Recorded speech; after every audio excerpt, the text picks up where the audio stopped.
Back, everybody. In this lecture, we're going to continue right where we left off last time, but we'll be discussing string indexing and slicing. Indexing, where we grab a single character, and slicing, where we grab a subsection of that string. Let's jump to the Jupyter Notebook and get started. Okay, so to start this all off, I'm going to create a variable called myString, and I'm going to set it equal to the string hello world. So notice there's a space in there between hello world. I run this, and let's check to make sure. Okay, so we have hello world there, ready to go. Now, let's imagine I wanted to grab a single character from this string. In that case, I want to use indexing. So what we do is we call the variable name, we have square brackets off of it, and let's imagine I want to grab the first character that is capital H, then I pass in a 0 because indexing starts at 0, and that allows me to return that first character, H. Let's try to grab another character. Let's say we want to grab R, so let's count this out. MyString, and we want to count from 0, so that's 0, 1, 2, 3, 4, 5. So notice the space counts. 6, 7, 8. So if I pass an 8 there, it should return R. Perfect. So again, this is known as indexing. Now let's imagine we wanted to grab this letter L. Well, there's two ways I could actually do this. I could say MyString at 9, because that's right after that R. The other way I could do it is using the reverse indexing we previously mentioned.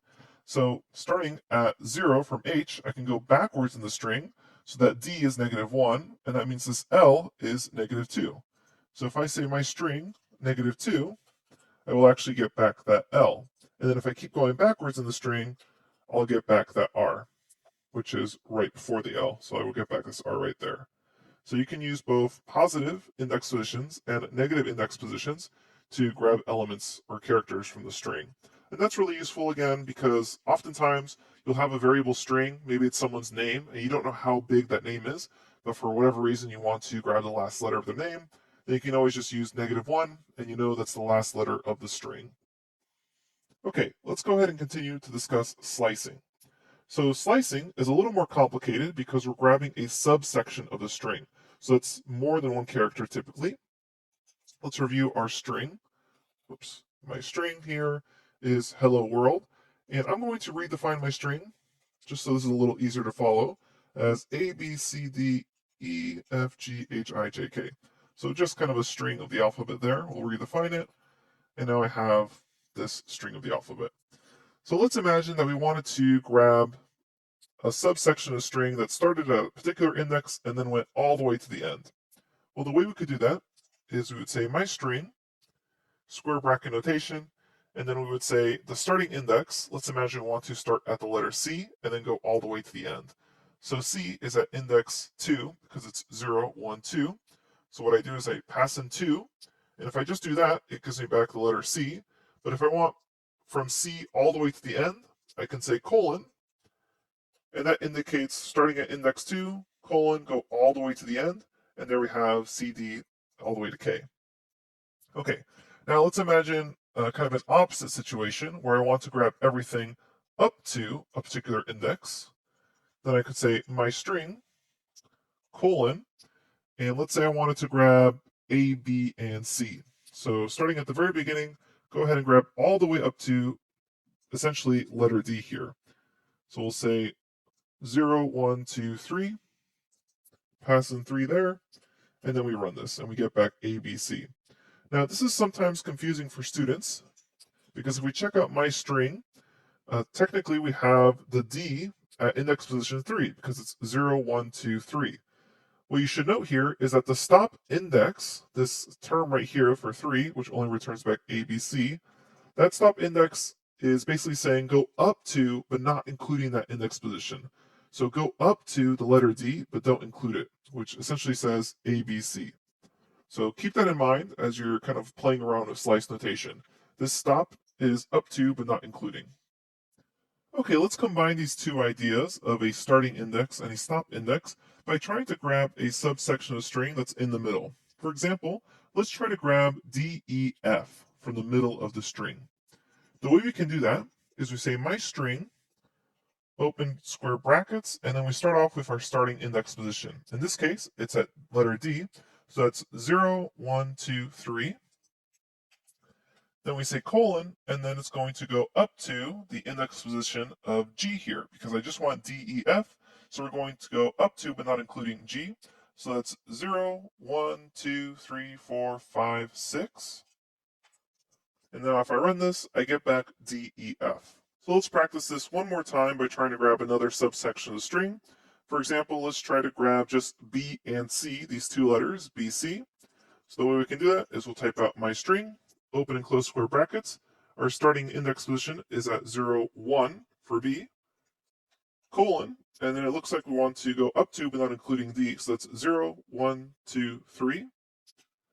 We'll run this, and there we have BC. And I would encourage you to try to grab a subsection. So choose the subsection of the string and then see if you can grab it. You can go ahead and pause the video and try that out. Okay, to end our discussion, let's quickly discuss step size. Let's imagine that I wanted to grab everything from the beginning of the string all the way to the end. Well, technically, that's just the string itself, but I could also use colon notation for this. I could say colon colon, and that basically says from all the way to the beginning, go all the way to the end. Now, you don't often see this because you might as well just call the string itself, but this is technically valid syntax. The reason you might see something like this is if someone wanted to specify the third parameter, and that is the step size. So right now we're saying go all the way from the beginning to the end in a step size of 1. A, B, C, D, E, F, G. So that's the default step size of 1. However, I can change that by providing a number such as 2, and that says go in jumps of 2. So from A, go to C, to E, to G, to I, to K. So if I run this, I get back A, C, E, G, I, K, because I'm jumping in a step size of 2. We can increase this to be a step size of 3, and then we'll get from A, jump to D, jump to G, jump to J, and then there's no more letters to jump to because we're jumping in a larger step size. So that's how step size works, and you can combine this with a start and stop as well. So we could say something like starting from index 2, go up to, but not including index 7, and a step size of 2, and we get back C, E, G. So C, then jump to E, then jump to G. So notice how this all works in combination. You have a start, a stop, and then a step size. Something that you may commonly see is using a clever step size trick to reverse a string. And what you can do is say my string, and then say from all the way to the beginning, all the way to the end, take a step size of -1. And what that does is it actually reverses your string, because you're saying from all the way to the beginning to all the way to the end, go and take a backward step, which is then K, J, I, all the way to the end. So this is kind of a little Python trick. Often in interviews, people ask you to reverse a string, and they kind of get annoyed by Pythonistas because they quickly just do this nice kind of slick one-liner instead of doing a for loop. But I just want you to be aware of that. Typically in our code, we won't really be using this too much because it's more of a trick, but again, a very useful one at that. Okay, so that's it for slicing and indexing. Coming up next, we're going to discuss a little bit about some useful string properties. First thing we're going to discuss is the immutability of strings. And immutability, it stems from the word mutate, basically means immutate, or you cannot mutate or cannot change. I'm going to show you an example of this. Let's create a variable called name and set it equal to Sam. Now let's imagine we want to change this name to Pam. So change the S for a P. Well, you may think that you would do something like this. Say name, index at 0, and then just set it equal to P. Now for strings, unfortunately, you can't do this. If you try to run this code, you'll get an error because strings are immutable, meaning a string object or str object doesn't support item assignment. So you can't grab one of these characters, one of these elements in the string, and then try to reassign it this way. Strings just don't work that way in Python. Later on, we'll learn about other data types that do support item assignment. All this means is that if we do want to reassign this S to be a P, we basically have to create a new string. And we can do that with concatenation, that is kind of merging two strings together. So I'm going to comment this out, and to create a comment, you just put a hashtag in front of it, and if you run this, you won't get anything out. So basically anything with a hashtag is just commented code that doesn't get run. Let's explore this example of trying to create the string Pam using what we already have about name. So the first thing we want to do is try to grab A and M. So let's use the slice notation that we learned about earlier. We're going to start at index 1 and then go all the way to the end. So let's check that. Okay, so that's AM, perfect. So we'll assign this to something like last letters is equal to name 1 all the way to the end. So then if I take a look at last letters, again I can use tab to autocomplete here. It says AM. And now what I can do is I can concatenate P to last letters. And the way you do that is with the plus sign. So we can say P plus last letters, and then we get Pam. So this is known as string concatenation. Let's explore a couple more examples. I'm going to say X is equal to hello world, and then I could say X plus it is beautiful outside. And then if I run this, I can see hello world, it is beautiful outside. Something to keep in mind is note that there's no space here because there was no space at the end of world and there's no space at the beginning of it. So what would be nice is if you add a little space there, so when you run this again, hello world, it is beautiful outside. Now if I do this multiple times with a reassignment, so I could say X is equal to X plus it is beautiful outside. Now when I run this, I've redefined X, so I can see now, hello world, it is beautiful outside. If I accidentally ran this cell more than one time, I'd add in it is beautiful outside a second time. So if I run this again, notice how my in numbers are going to change right next to the cell. Now it says, hello world, it is beautiful outside, it is beautiful outside. And we could keep doing this, and you keep adding it on.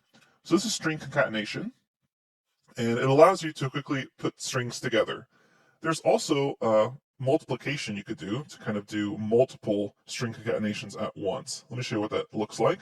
So far we've used the plus sign to kind of concatenate two strings together or merge them together.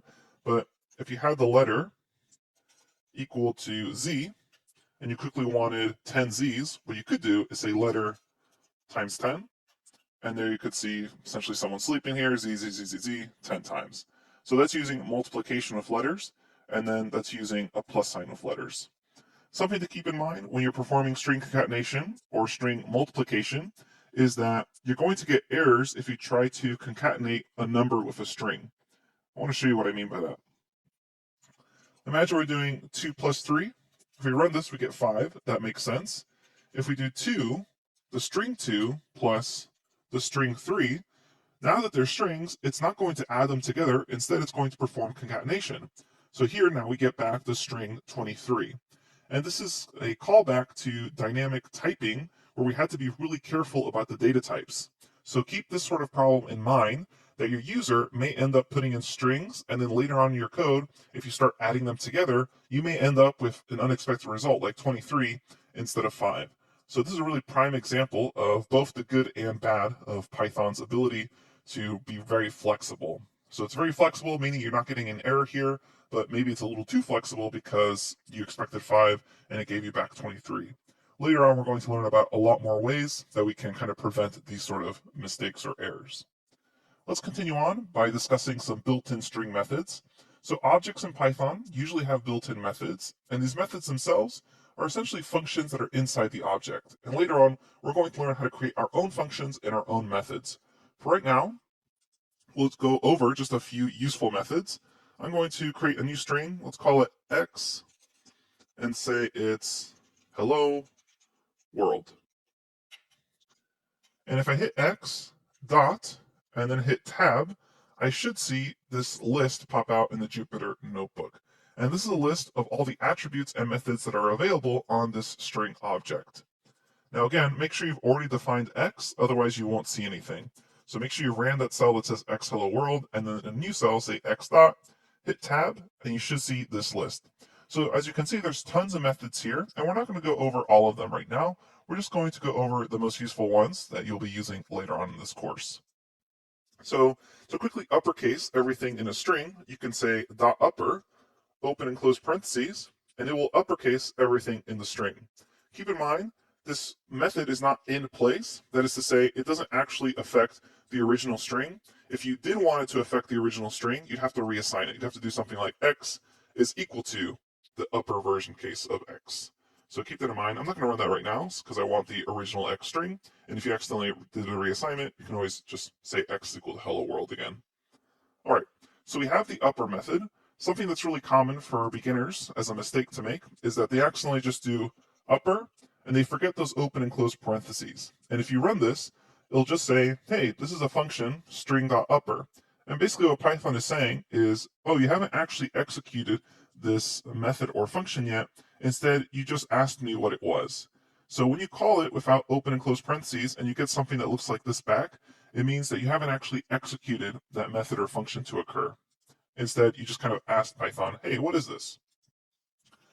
So because there's an upper method, there's also a lower method, which is going to lowercase every letter. Notice here now H and W are lowercased.